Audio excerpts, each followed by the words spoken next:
প্রথমবারের মতো নারী এশিয়ান কাপে জায়গা করে নেওয়া বাংলাদেশ দলের জন্য 50 লাখ টাকা অর্থ পুরস্কারের ঘোষণা দিয়েছেন যুব ও ক্রীড়া উপদেষ্টা আসিফ মাহমুদ সজীব ভুঁইয়া।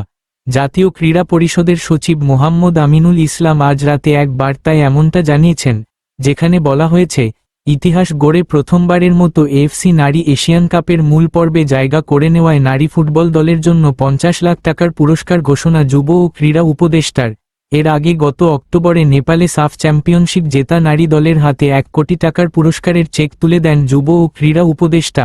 এবার এশিয়ান বাছাইয়ে দারুণ খেলেছে বাংলাদেশ। প্রথম ম্যাচে র্যাঙ্কিংয়ে 36 ধাপ এগিয়ে থাকা বাহরাইনকে 7-0 গোলে হারান মেয়েরা। দ্বিতীয় ম্যাচে আরও শক্তিশালী মিয়ানমারকে 2-1 গোলে হারান তারা।